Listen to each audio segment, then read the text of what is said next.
Welcome to Forest, Fires, Vulnerable Communities and the Future at Risk. Today we will be moving into the Amazon rainforest. First of all, I'd like to introduce myself. My name is Klaus Kerby. I'm from an organization, University in Panama, working with biocultural renewal, meaning how we all engage and reach what could be called a healthier relationship with nature.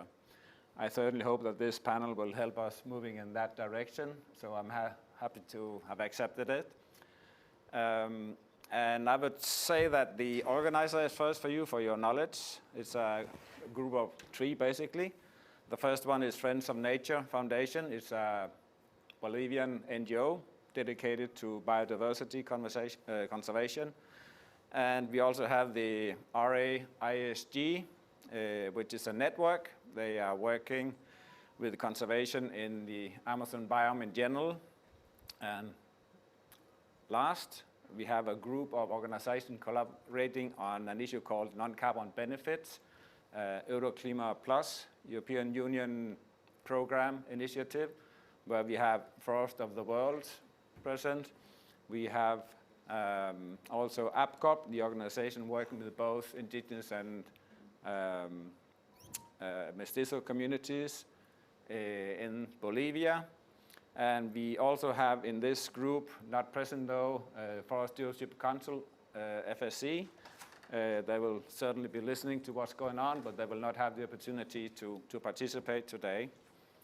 As an introduction to this, I would like to share that when I, for the first time, ventured into the Amazon in the year of '83, moving from Paraguay through the Brazil, Bolivia, and Peru at the end, I experienced what I would call the green wall, what we all imagine when we say the Amazon rainforest. I did experience, however, settlers being killed by indigenous people, Guarani in that case. I did see a smoke here and there, but mostly related to slash and burn activities, not huge forest fires. I believe a lot has changed since then. We're becoming far smarter, we're becoming far more dumber than we were at that time. We didn't know, we didn't recognize, we didn't value the importance of the rainforest for carbon sequestration, for the water management, the water balance, even into the Atlantic Sea, freshwater, saltwater mixing, micro watershed related to others with different minerals, concentration for different purposes. It could be considered like a matter of ecosystem interchange between a huge amount of biological diversity. But of course, the other side of this equation is the diversity of cultures. While we didn't know so much about, personally at least, what was behind the green wall, I thought not a natural resource, I saw a natural element because I didn't have the knowledge that came with this natural element. We have learned a lot biologically how these things fit together. We've been somehow smarter in connecting how indigenous people's knowledge can let us understand how we go beyond of considering like a natural element, but actually become a natural resource of global climate change importance. We have been becoming very much smarter and understanding that from different perspectives. We have put eyes in the skies, we have put feet on the ground, we have connected these two worlds to interpret what's actually going on in this very complex world of biological interchange with ethnic multitudes. So today we have the chance to get a closer look at how we have become smarter, detecting at least what's going on. We do understand it better today, but we certainly have also become far worse at producing the problems everyone's facing. And that's what all the participants today will help us to understand. And I believe that I will give the first word here to, and I will introduce her. That will be Natalia Calderon Angeleri. She is an economist, 15 years of experience in climate change issues. She's also a specialist in managing sustainable development projects. She's currently the executive director of Friends for the Nature, FAN, one of the organizers. And during her career, she has closely been following international negotiations on climate change issues. And also, she has been deeply involved in conservation projects at any scale you can imagine. So I referred to a few countries, and she has actually experience from both Bolivia, Peru, Ecuador, and Cameroon. So we maybe take a leap into to the African continent. Let's see where she takes us. So the floor is yours. Thank you. My name is Natalia Calderon. I'm representing the network called RISE. It's an environmental network working on socio-environmental information from the Amazon basin. My presentation is about some facts about the current situation of the Amazon. As already said, Amazonia is more than forest. Amazonia is biodiversity, but also cultural diversity. Is the most extensive tropical forest of the world, but it includes a great biodiversity of ecosystems and a lot richness of species, but is also covered by indigenous territories and protected areas. We are, this incredible biome is already alberging over 47 million of people.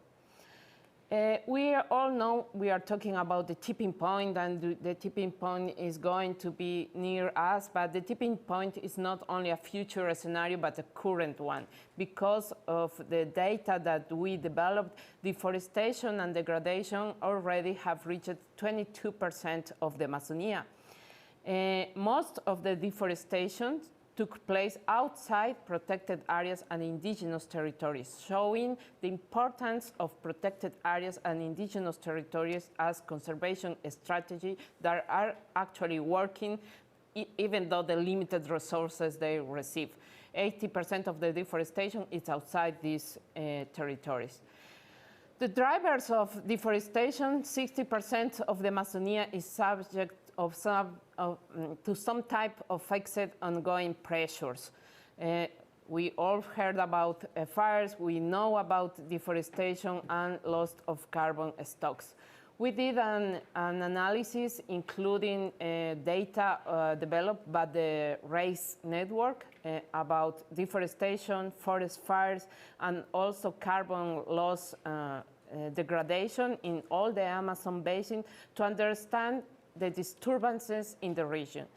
22% of the region presents high disturbances, and you can see in the map the red region, mostly the south arc of Brazil and Bolivia, really highly disturbed. But also we know that there are well-conserved areas that represent already 72% of the Amazonia, 31% of these undisturbed areas and 41% are with low disturbance. We did an analysis including variables of functionality to understand somehow ecosystem services, representativeness to identify the areas of high biodiversity. We also did an analysis to connect ecosystems to identify these areas of high natural value and these key areas for conservation, but also we included the analysis or where are these areas under current protection as are indigenous territories and protected areas, and the analysis of deforestation, forest fires, and carbon degradation. So we understand what are the disturbances, but also where are the conservation areas and the conservation gaps. We did this analysis identifying provisioning, regulating, and supporting services to identify high priority areas for ecosystem functionality.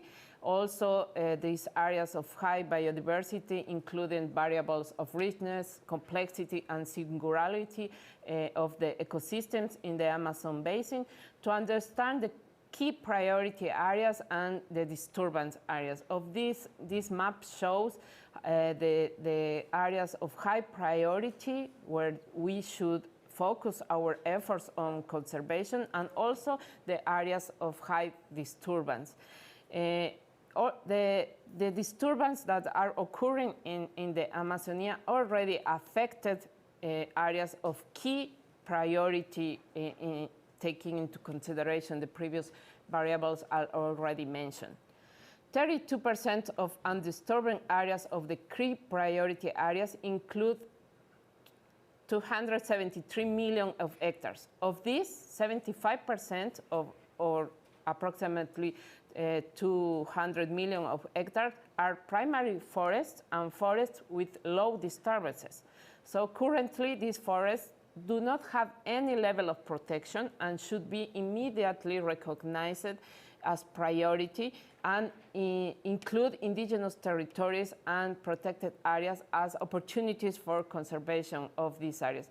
When we look at these conservation priorities and where the protected areas are located and where the indigenous territories are located, in these high priority areas, 60% are already covered by protected areas, 24% are covered by recognized indigenous territories, but 32% are it has no any protection alternative. So we should focus on these alternatives to see what's going on and where are these opportunities already to look at and to conserve Amazonia. In the case of protected areas, we see that there's a low disturbance over there. Only 5% of protected areas present high disturbance. And when we look protected areas, indigenous territory is the same. They are acting as protected areas. Disturbances only is affecting 5% of indigenous territories in the Amazonia. So both strategies are working very well to connect to conserve the Amazonia. But what's going on outside indigenous territories and protected areas already, they are already affected. 38% present high disturbances outside indigenous territories. There is a goal to achieve 80% protection in 2025. To achieve this goal is key to restore or already restore 60% of the already degraded high-value ecosystems to guarantee the functionality of the other 72%. We cannot think about what's going on the Amazonia.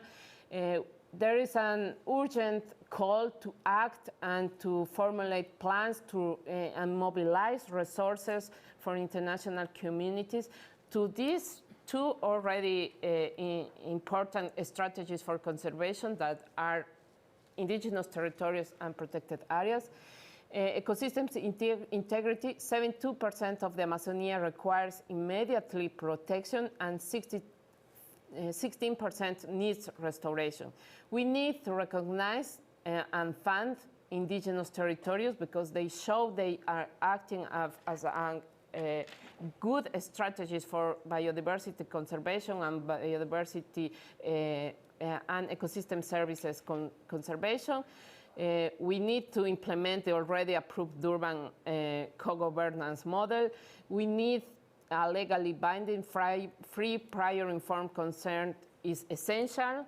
It is crucial to delimit and provide legal title over 200 million of hectares that are not actually protected and not included or recognized in the case of indigenous territories. There are demands from indigenous peoples to delimit and provide legal title of these territories, and we need to restore at least half of the degraded forest in the Amazon basin by 2025.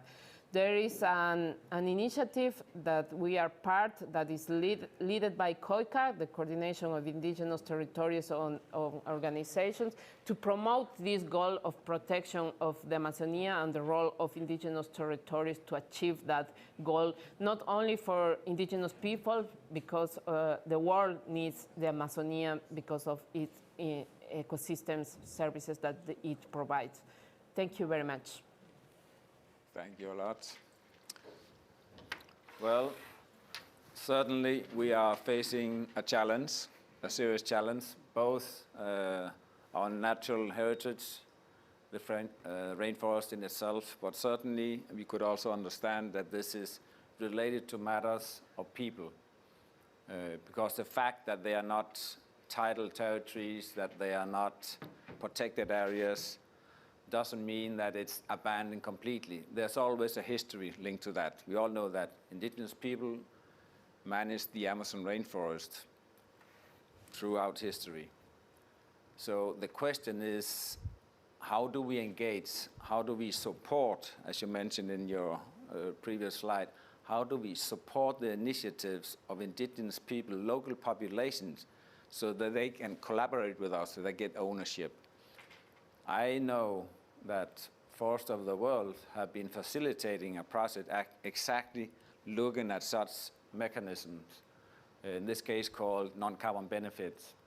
And I would challenge you, Jakob, to let us know, understand how these are potentially being identified, these matters, initiatives, non-carbon benefit initiatives, and also how they're being monitored, reported, and also need to be verified.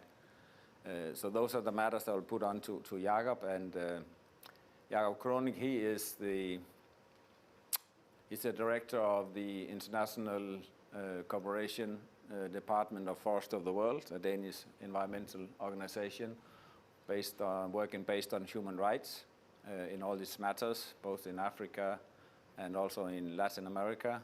He's been working as a consultant both on World Bank projects and European Union projects, also related to conservation initiatives, specifically in indigenous territories.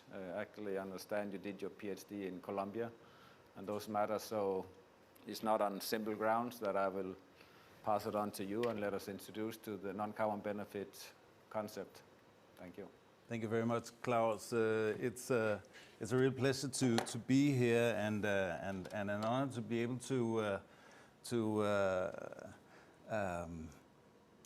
join these different organizations here and to be able to present our endeavors into understanding these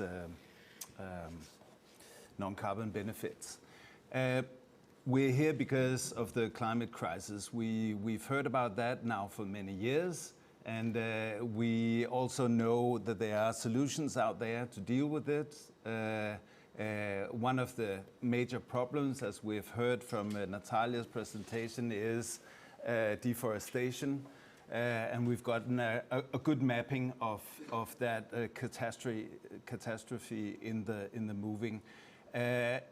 Also, the climate, the biodiversity is in crisis. It's being increasingly recognized.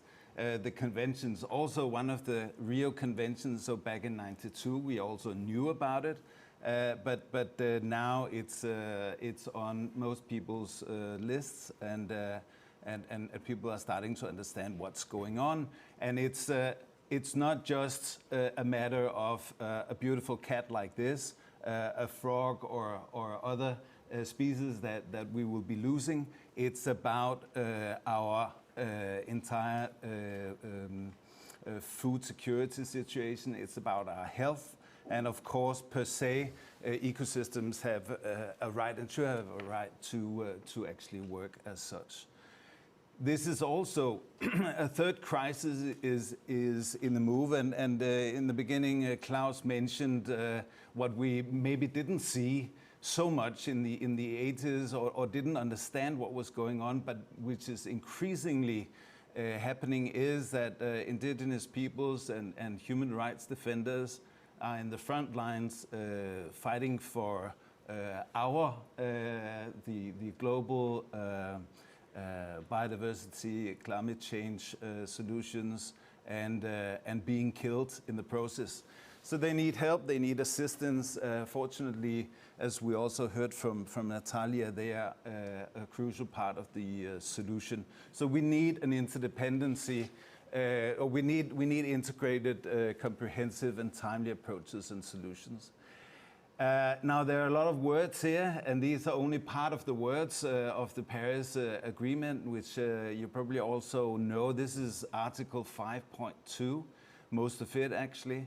And one of the, I think we should read it actually. Parties are encouraged to take action and support policy approaches and positive incentives for activities relating to reducing emissions from deforestation and forest degradation, and the role of conservation, sustainable management of forest, enhancement of forest stocks in the developing countries, and alternative policy approaches such as joint mitigation, adaptation approaches for the integral and sustainable management of forest, while reaffirming the importance of incentivizing, as appropriate, non-carbon benefits associated with such approaches.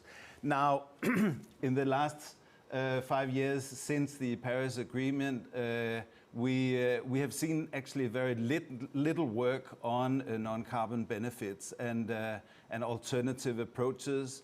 It's something that we have been a little bit worried about in my organization and our partners. So we set out 3 years ago to investigate and to try to formulate and develop means and instruments and conceptual frameworks that can be used. Non-carbon benefits include, you could say it stands on 4 pillars. It has the socio-economic dimension, it has an environmental dimension, the biocultural and governance. And that, I would say, is the first take-home message from this presentation. The second take-home message is that non-carbon benefits are actually prerequisites for forest conservation and carbon sequestration projects, as opposed to both safeguards and co-benefits. And the third one, that non-carbon benefits link local efforts with national ambitions to respond to international goals through monitoring, reporting, and verification system. And I will go a little bit into detail about that, and you will be able to also read further in materials from posted on our websites, etc. Now, we take first the 3 major dimensions, then we couple it with governance. You have the socio-economic, you have the biocultural, and you have the environmental. Each of these are interlinked and depend upon each other, right? Governance aspects are important to look into, and in order to achieve mitigation adaptation to climate change. Now, why is this important? Why are these 4 dimensions important when you undertake, for instance, finance of mitigation, climate mitigation projects? We can show that it actually increases the sustainability. These are crucial elements of and prerequisites of climate change mitigation in carbon-rich and biodiversity-rich ecosystems. Some details on these 4 dimensions. Now, socioeconomic benefits include food security, agrobiodiversity, and dietary choices. It includes income generation, generating forest activities like cacao, coffee, different nuts, oils, etc. Sustainable forest management, empowerment, payment for ecosystem research services, etc. If you look at the environmental benefits, these include ecosystem functions, biodiversity and natural production and conservation, water systems, supply and retention, It includes combating of degradation and desertification, the damage from mitigation and mitigation projects, and the recreation and landscape aesthetics. While the biocultural benefits, and one we discovered during our 3-year research together with indigenous peoples in their territories and other forest-dependent populations, that the biocultural element is crucial, and without it, you will not achieve this sustainability. These are relational, reciprocal, nature perception dimensions, sacred natural sites and species, knowledge and practices, intergenerational knowledge transfer, biocultural institutions, food sovereignty, etc. You will hear later on in the presentation from APCOP how these elements also work out in practice. Now, all these are joined by governance of the forest. What is governance of forest? Well, indigenous peoples and resource governance, community-based forestry. You have protected area management, intergovernmental, international governance, national level governance. So you have all these levels, all these layers of governance, sometimes interlinked, sometimes transmitting information between them, and the monitoring, reporting, and verification package to deliver the messages of non-carbon benefit will need to be able to zoom from the local to the global. This is a brief map of how the process of monitoring and reporting and verification works. First, you have the free, prior, informed consent. You explore together with the local population, might be indigenous or other, which local non-carbon benefits they have, what it is to them, and you see, look into to motivation perspectives. You evaluate the governance, and they will then decide whether or not to continue the process. If continued, then there is a locally controlled and exercise of prioritization, characterization, and justification. In this exercise, and this is what really gives it value, we found, is that this will enhance ownership. This will enhance building blocks for future advocacy, and this will promote the working and the sustainability of, for instance, the climate mitigation or climate adaptation, climate resilience investment in a forest ecosystem. The second is planning of task, improvement of non-carbon benefits of the priority subjects, and then leading to the three, the monitoring, the reporting, and the verification. What is particular to this approach is that it is very flexible. It is locally controlled, and but it's also systematic. And because we know decision makers at each level will need to be able to work and plan based on systematic data at all levels. Now, I'd like to mention four key points for each of these two levels of governance. At the local level, strengthening of processes, this MRV tool can provide and strengthen the reflections on the management and local governments of non-carbon benefits. It will promote the value of local activities in relation to climate change. It may attract actually funding for non-carbon benefit activities, and it may enhance revenue growth opportunities for communities. All this will increase the motivation, the ownership, and the sustainability of an investment. Moving on to the national level, contribution to the nationally determined contribution to mitigate climate change. This tool may sensitize leaders, officials, administrators, and other stakeholders to the value of non-carbon benefits. This is national level, but think also Green Development Fund, Forest Carbon Fund, etc. Right? These criteria will will need to be worked into their portfolios. The MRV constitutes a fundamental tool to maintain non-carbon benefits in intergovernmental climate negotiations, as we are at present, and we are pushing it.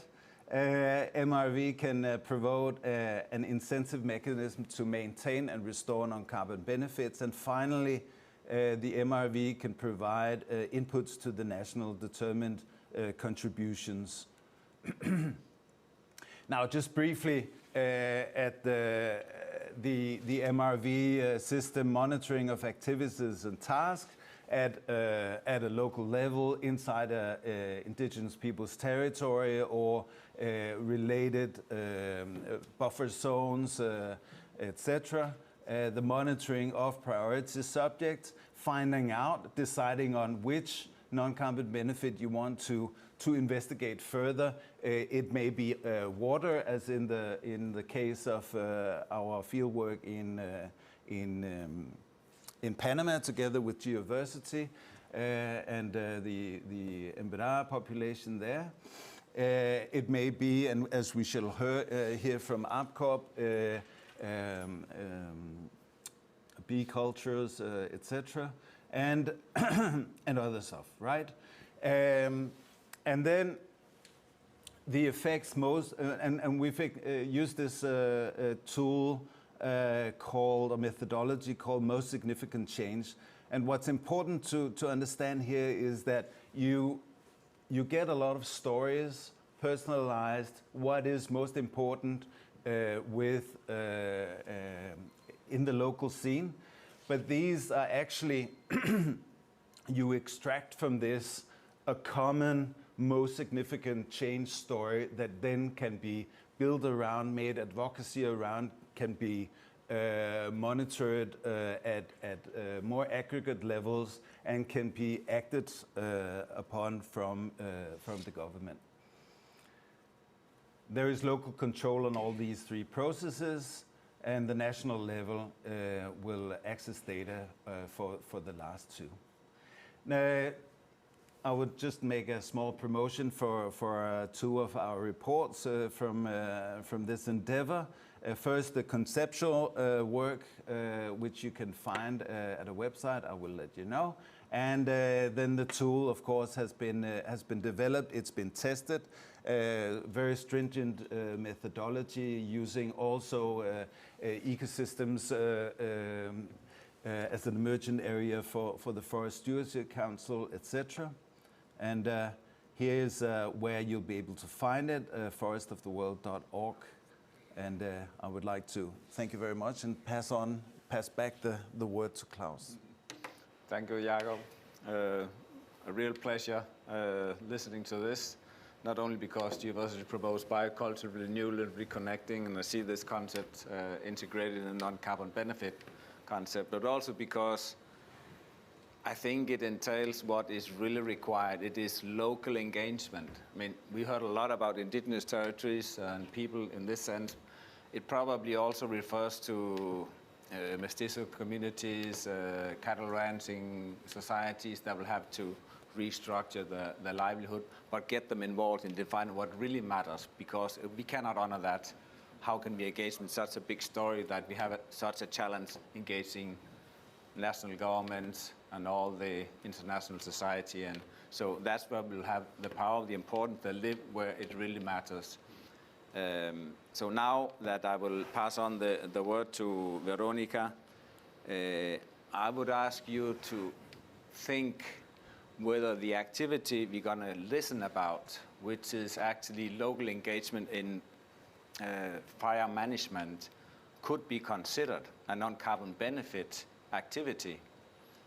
We haven't asked her before about it, and she's online, and it's not because she needs to answer it here, but we as audience could think of it. Could it qualify as such? So welcome, Veronica. Veronica Ivanegaray is a Bolivian economist. She's got a master's degree in economics. Financial matters is a stronghold.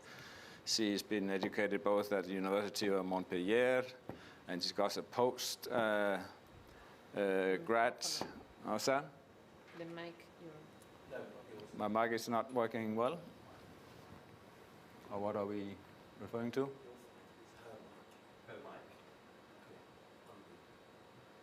She's on already. Okay, so we cannot hear her yet. So Veronica, can you turn on your mic? Estás en mute, aparentemente.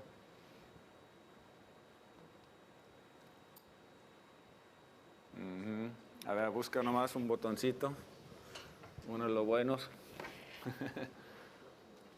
Bueno, por mientras, meanwhile, I'll just keep presenting you. I have a few words still about you. Then you look for the right way to connect or hook up with us. She also has sustainable development education from Wageningen University. She had led international multidisciplinary teams in conservation and forest management. And she is in Bolivia, where she's been working for the past 10 years. And she is at the moment the director of FAN, Friends of Nature Foundation, part of the organizer of this event. And the topic that she will introduce us to, if she is online, by the way, will be about building climate resilience through community fire management, as I mentioned. But let us know, is Veronica online yet?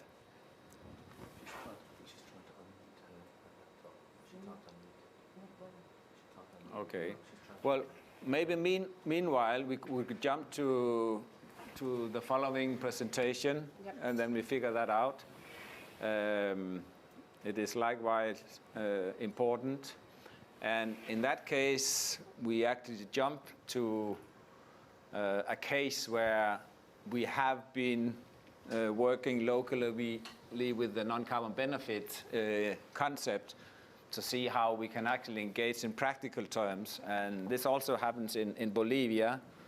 And in this case, it's Miguel Ángeles Jerez who would be in charge. He's an environmental engineer. He's got experience with climate change, remote sensing processes. This is how we certainly have become smarter. He will talk a little bit about the eyes in the sky, connected with the feet on the ground. The presentation he has concretely is called Local Initiatives of Indigenous Peoples to Address Climate Change with Non-Carbon Benefits. So, Miguel Ángel, are you ready? Yes, thank you, Klaus. I'm going to speak in Spanish to make this site event more inclusive.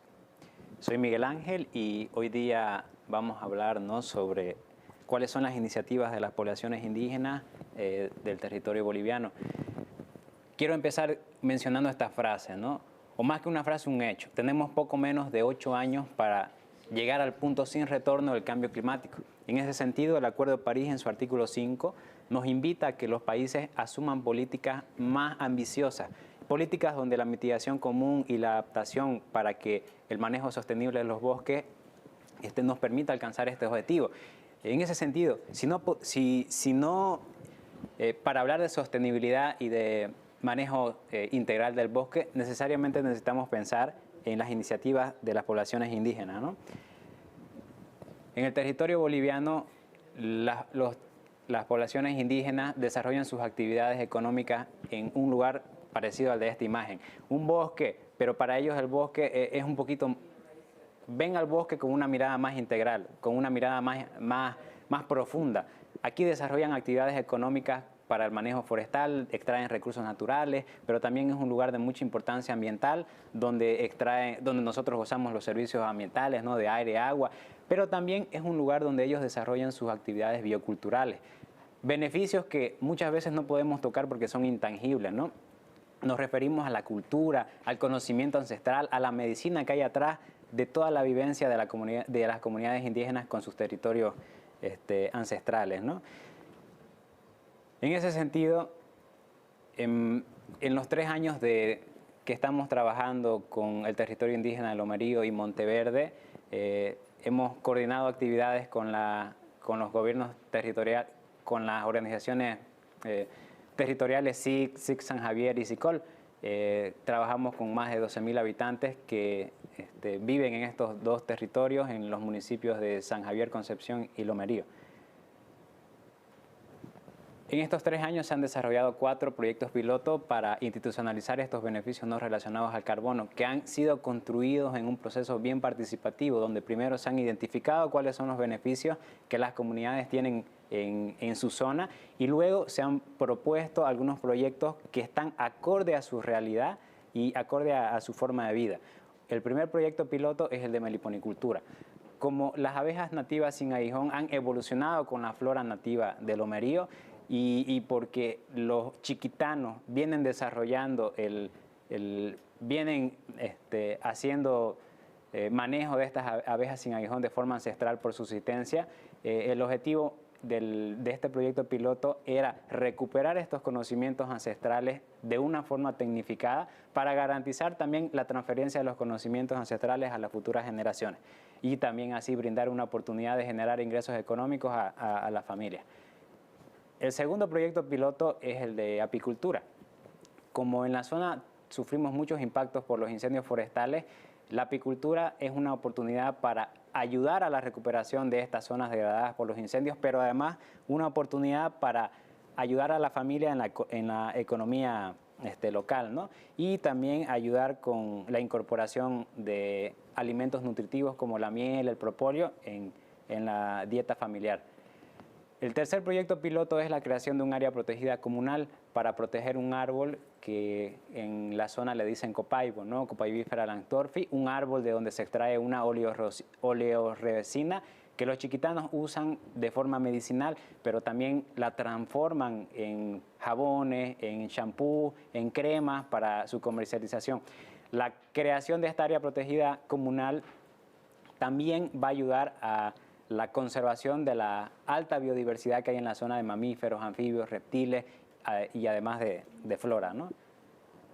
El cuarto proyecto piloto es un poco más innovador, consiste en la extracción de aceites esenciales de las plantas nativas de Lomerío, porque en la pandemia estas comunidades han estado usando estas plantas medicinales para combatir el COVID, así que en el afán de recuperar estos conocimientos ancestrales y mezclarlos con un poquito de ciencia, tecnología y poder comercializarlos es que se propuso hacer la extracción de estos aceites esenciales. Siguiendo con el tema, ¿no? Los beneficios que queremos medir, los beneficios no relacionados al carbono que queremos medir de estos 4 proyectos pilotos son de importancia global, porque no podemos concebir una mitigación y una adaptación de los pueblos indígenas sin considerar sus conocimientos, su forma de vida, ¿no? Y esta frase me gusta mucho, la dice Juan Pinto de la comunidad Macanaté: para nosotros las flores son más importantes que las otras cosas porque ellos nos enseñan a cuidar la naturaleza. Así que los beneficios que queremos medir son el primero, la polinización de los sistemas agroforestales mediante un experimento de campo donde vamos a medir la tasa de visita. El segundo es la restauración de la biodiversidad de una especie de abeja sin aguijón que está amenazada según el libro rojo de especies de Bolivia, midiendo el conteo de las divisiones exitosas de esta especie. El tercer beneficio que medimos, ¿no? En realidad es la generación de beneficios económicos, midiendo el inventario de activos, porque la actividad económica que generan las abejas sin aguijón necesita consolidarse en un tiempo más prolongado. Así que para hacer este inventario de activos nosotros hemos tenido como 6 meses, ¿no? Luego queremos medir la educación ambiental, gracias a trabajos en grupos focales donde queremos evaluar el conocimiento y la percepción sobre la educación ambiental. Y como tercer beneficio a medir tenemos los conocimientos ancestrales también a través de los grupos focales y con la evaluación del conocimiento y de la percepción, ¿no? Yendo a la parte de los resultados, en la parte de la polinización de los sistemas agroforestales, tenemos que algunas especies como la señorita o la tetragonista angustula, algunas escaptotrigonas más conocidas en la zona como suro o bosí, visitan los sistemas agroforestales de café, así que podemos decir que sí tiene una relación directa la meliponicultura con la polinización del café. Otro resultado que pudimos ver es que el rango de vuelo de estas abejas sin aguijón no supera los 100 metros de distancia. Esto significa que estas abejas son muy susceptibles a las perturbaciones de la zona, así que hay que cuidarla con mucha delicadeza, ¿no? Otro de los resultados, yéndonos a la parte de la recuperación de la biodiversidad, es que en 6 meses se pudo hacer 2 divisiones exitosas de una especie de abeja que en la zona le llaman RRU o Melipona rufifentris, que según el libro rojo de especies de Bolivia está amenazada. Este proceso fue un proceso bien participativo porque la Asociación de Meliponicultoras de la Comunidad de San Lorenzo fue quien hizo el rescate de esta colmena, la trasladó a una caja tecnificada y pudo hacer su manejo correspondiente para hacer, para hacer sus divisiones luego, ¿no? Otro de los resultados dentro de la generación de los beneficios económicos es que gracias a la incorporación de la meliponicultura en San Lorenzo, una comunidad indígena de Lomerío, se pudo sumar un patrimonio o un activo de alrededor de 31.514 bolivianos o su equivalente en dólares, 4.500 dólares. Esta suma es muy significativa, considerando que en Bolivia el salario mínimo mensual es de 2.164 bolivianos o 315 dólares. Podemos ver que la Asociación de Meliponicultoras hasta el momento cuenta con más de 100 cajas entre especies de suro y de señorita, ¿no? Otro de los resultados, yéndonos a la parte más social, a la parte biocultural, es la medición de la educación ambiental, donde con los grupos focales se quiso contar los resultados a través de historias, a través de experiencias que han tenido los beneficiarios aplicando este proyecto piloto a lo largo de estos meses. Uno de los resultados más bonitos que se puede comentar es que las personas empezaron a valorizar más el bosque al momento de quemarse. Antes de empezar a practicar la meliponicultura, la Asociación de Meliponicultores o la comunidad iba a su chaco, rozaba, prendía fuego y no pensaba en las abejas que podían habitar dentro de los troncos. Esta situación cambió cuando empezaron a desarrollar la meliponicultura, porque en los testimonios nos empezaron a manifestar cómo su sensibilidad había aumentado ante los incendios forestales cuando veían que un árbol se quemaba y ahora ya pensaban en las abejas. Otro de los resultados en la educación ambiental es que ellos ya pueden reconocer más plantas, pueden reconocer más tipos de abejas, ¿no? Y para hablar de los resultados de conocimiento ancestral, podemos decir que igual contándolo a través de historia, las personas empezaron a revalorizar el conocimiento medicinal asociado al uso de la miel, asociado al uso del jeborá que hay en la comunidad. Aquí igual las personas empezaron a recordar los nombres embécidos que antes sus antepasados empezaban que ya se empezaba a perder, ¿no? Porque las nuevas generaciones no hacían práctica de estos nombres embécidos en sus conversaciones de día a día. Algunos de los nombres que se empezaron a recordar eran los de Sicaé, Suro, ¿no? Posetacú y otras abejas más. Aquí igual una historia bien interesante que contaban las comunidades es que cuando un anciano iba a melear una colmena, el anciano se llevaba a su casa todos los materiales, la miel, el jeborá, el seraquití, y cuando las personas le preguntaban para qué se llevaba todo el material de la colmena, ellos les decían porque era un estimulante para las personas adultas, ¿no? Así que gracias a este proyecto piloto se ha podido rescatar estas historias asociadas a los conocimientos ancestrales.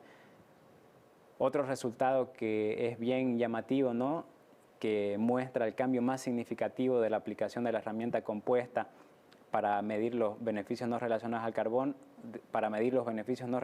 carbono, es cómo las mujeres fueron contando el cambio que hubo antes y después de la aplicación de estos proyectos pilotos.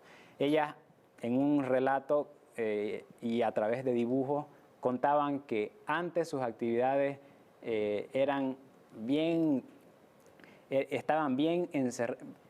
bien relacionadas a los quehaceres domésticos. Ellas no salían a compartir con otras mujeres, no salían a explorar qué había afuera en el bosque, pero cuando empezaron a desarrollar las actividades de meliponicultura, las señoras se sintieron en un espacio más amigable. Ellas sintieron que tenían la confianza de hablar con otras señoras y lo podemos ver en los dibujos de la presentación, ¿no? Las señoras se dibujaron rodeadas de mujeres, se dibujaron rodeadas de naturaleza, se rodearon fuera de la casa, ¿no? Así que podemos decir que uno de los cambios más significativos fue el empoderamiento de las mujeres en la comunidad. Y para ir terminando, una recomendación muy importante, ¿no?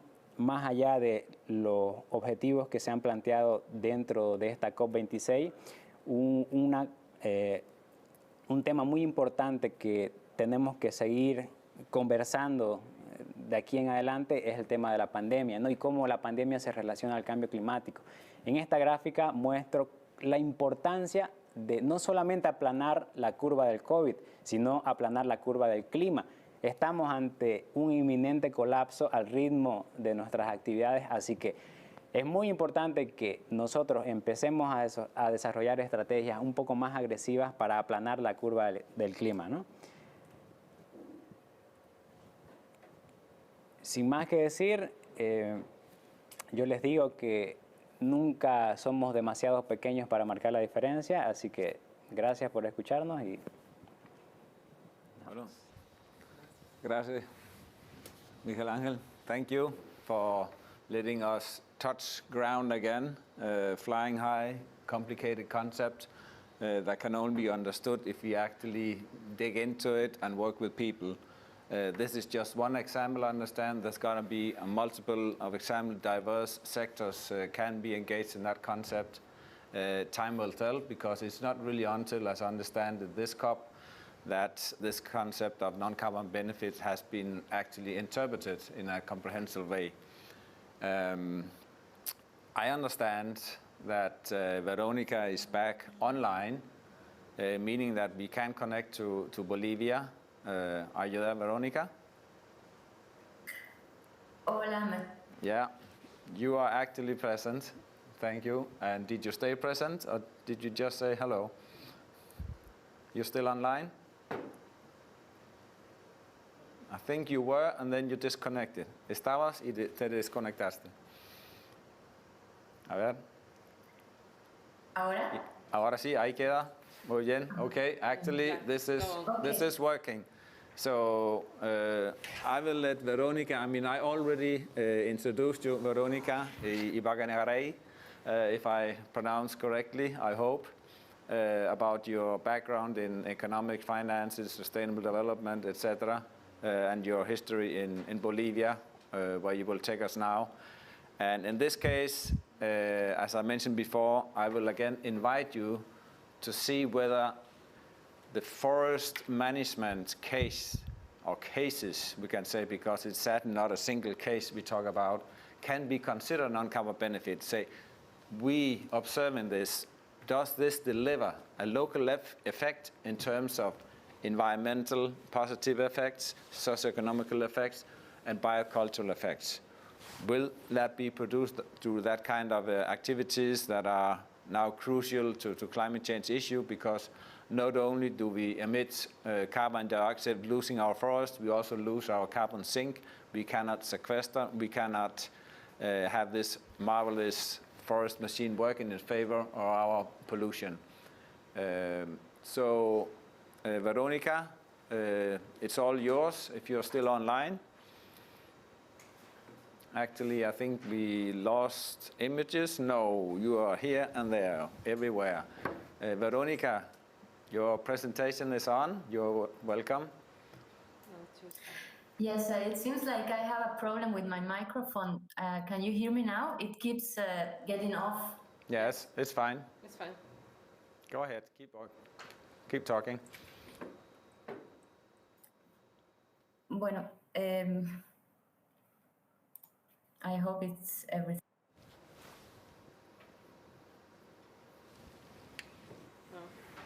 Apparently it's coming on and off, maybe a weak signal. Maybe Natalia will have to take over. Yep, I'll make the presentation. So this is what we get out of working in an alliance, coordinating that we are not disconnected, we know what we all work on. So let us take your word. Veronica is not here with us, but it's an initiative of Fundación Amigos de la Naturaleza, building climate resilience through community fire risk management in Bolivia. We know that climate change is interrelated with land use and deforestation, but also forest fires. Both in initiative cause climate change, but are also, in the case of forest fire, affecting the occurrence of this frequent event in Bolivia. We have an history of monitoring of forest fires in Bolivia. We heard about the 2019 extreme fire season in Bolivia, but it was not the extremest one. We had a worst fire season in 2012 and also a huge one in 2004. All these extreme events of forest fires occurred because of climate conditions, and we know that forest fires are affecting 30% of the area burned are forests. The two departments in the case of Bolivia that are more affected is the Department of Santa Cruz and Department of Beni in Bolivia. Why this pressure is increasing? Because this climate condition, as I showed you, as I already told you, we have some information about climate and how climate has already changed in the case of the Chiquitania. And in the 2019 high fire season, we experienced the decrease of precipitation in areas of Roboré, San José de Chiquito, and San Ignacio around 30% to 52%. So this was a huge decrease of precipitation.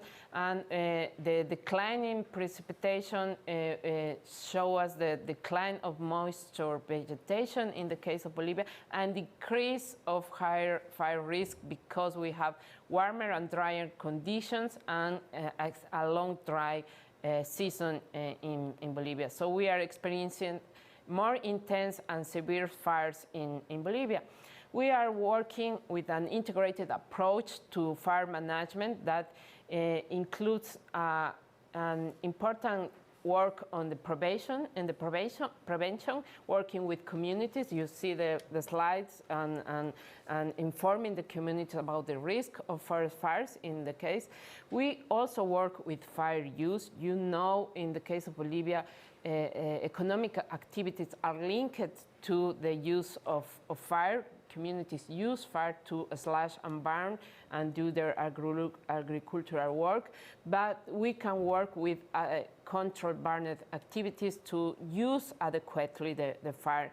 And also we work with suppression and forming the first brigades to act in the very first moment of a forest fire in the community. But also we base our work in the community participation, also understanding the fire ecology, what are the conditions of the vegetation in each of the regions, and what's the culture about fire in those regions in Bolivia. We are working with indigenous and small farmers community, also in the Chiquitano region and the northern Amazonia. Also, we are working with local government and competent authorities, with protected areas, with social and producer organizations, and of course civil society organizations as APCO, when we want to build a resilient landscapes and community, strengthen their farm management and preparedness capacity to prevent and reduce the risk and negative impact of wildfires in Bolivia.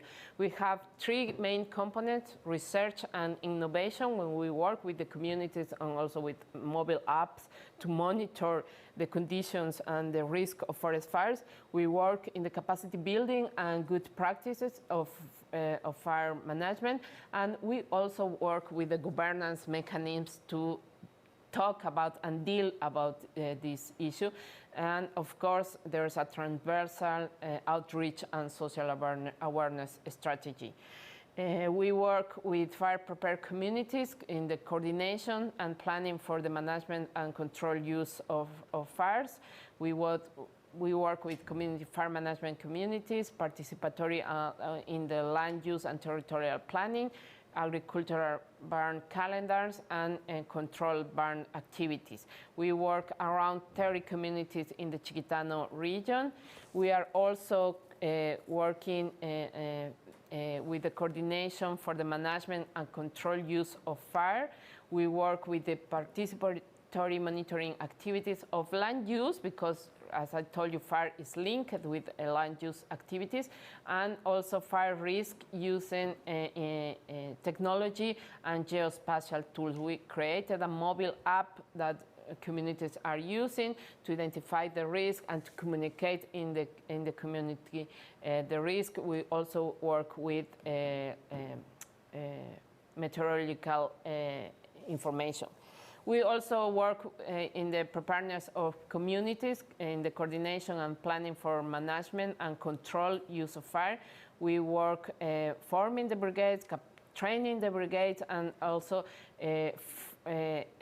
linking this first response community brigades with the other mechanism of responding to climate risks.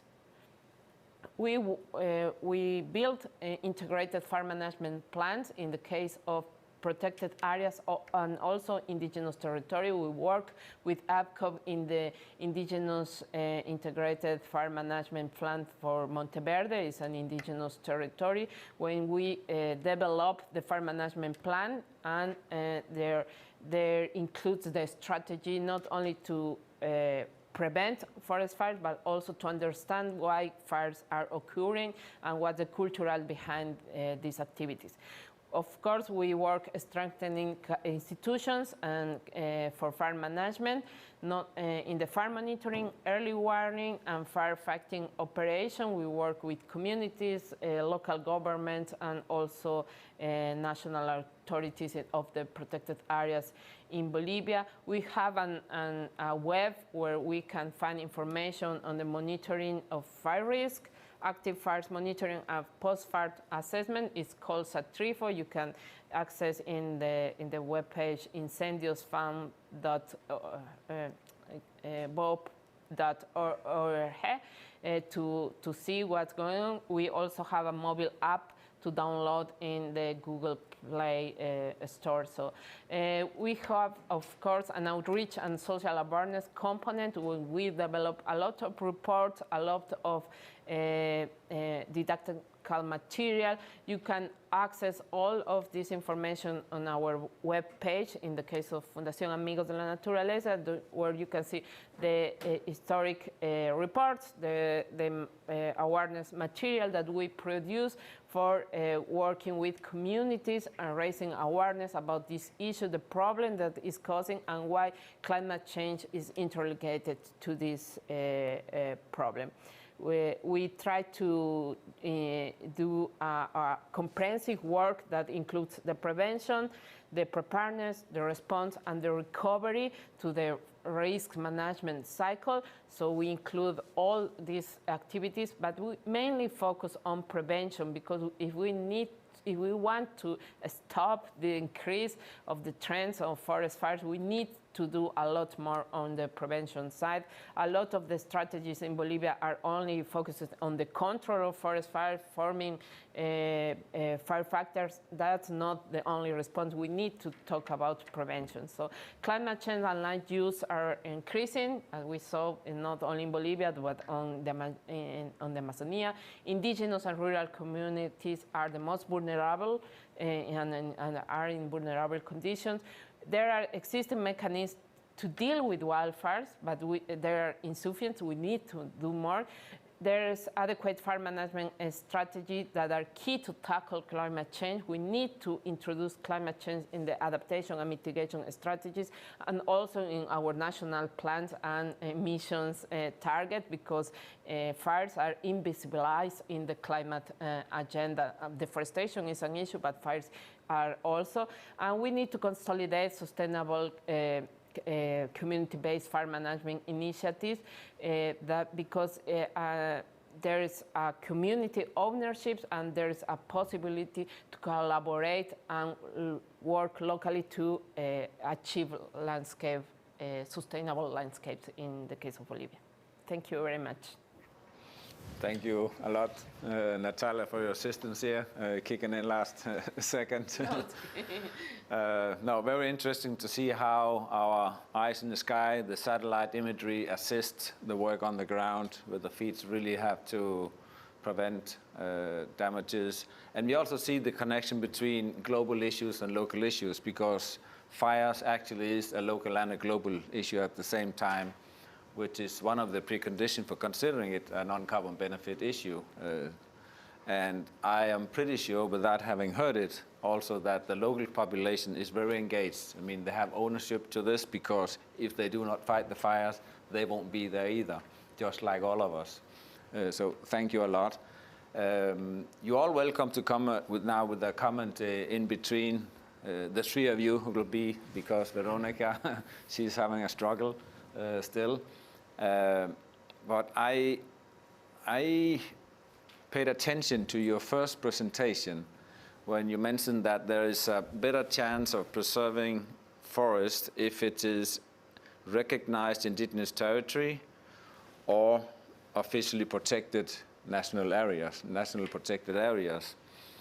Have you looked, or do you have any experience with the relation when it's both, or if it's either or, if one category is better than the other, indigenous territories versus protected areas, and what happens if it's both? I mean, these three conditions are interesting. I ask because in Panama we did the studies, and in that case, which is a rather small country, but we have obviously the same situation as all over Latin America, that we have these different regimes. And what we experienced was that the indigenous territory had a stronger effect. I mean, even if you moved out into an area that was national park, it was already, so to say, invaded, infected at that level. But when you're doing the double category of indigenous tidal territory and protected area, it was extremely strong. But still, in a Panamanian context, the indigenous territory had a stronger, apparently, effect. Are there any experiences in Bolivia in that sense? Is that repeated? The data show us that the protected areas, the disturbance that are occurring in protected areas and in indigenous territory are in the same proportion. 5% of indigenous territories have high disturbances, and in the case of protected area, high disturbances of all the Amazon basin. So we have a lot more restrictions on protected areas, but indigenous territories are acting as protected areas already, even though they do not have the protective systems. Of course, we have protected areas are somehow also criticized because there is not a lot occurring in the case of Bolivia. For example, there is a lot of weakness of the protected areas. There are no funding. There is no park rangers' salaries completed. So indigenous territories are good strategies because they are actually doing the work in the governance of its territory. Even though in the protected areas, we don't know what's going on and pressures are increasing. But the data show us in this moment, they are acting both well and because the disturbances are only 5%. Okay, thank you. And then still so, it's important to sign pledges nowadays to commit to something. And I understand that you, Jago, have been involved in such a process, the forest pledges. And do you see any role for non-carbon benefits in that context, or is that alien to that kind of agreements? And I would say, I hope, because if not, as we have seen, these huge investments will not deliver the results that they are expected to. So we've seen this massive forest pledge being announced and signed by 100 countries yesterday, I think it was, and covering 85% of the existing forest. You have the major forest countries inside, Brazil, Congo, etc., Indonesia, right? But you have massive deforestation there still. You have governments promoting, to some extent, this and or allowing it. So if you don't have a focus on ecosystems, if you don't have a focus on the biocultural values, if you don't have a focus on governance, you will not achieve ownership from the local population. You will not achieve motivation to actually deal with this. You will meet resistance to these endeavors, and you will not achieve the results that you're planning to. And then in 2030, you will not see a halt to deforestation, which anyway should be much earlier. Okay. Last comment, Miguel Angel. Do we have a last quick one? I was wondering, la población local, ¿hasta qué nivel o cómo logran que tengan conciencia sobre el impacto de su trabajo al nivel global? So how do the local bee farmers actually have a global compact? Es un proceso constante de concientización con las poblaciones indígenas, ¿no? Hay que estar repitiéndoles que ellos son parte de un proceso más grande. Ellos están aportando a la solución del problema más importante de nuestros tiempos, ¿no? Gracias, muchas gracias por su presencia. Ha sido un honor estar entre colegas. Yo creo que estamos alineados, por lo menos entre nosotros. Muchas gracias. Gracias. Thank you. Bueno.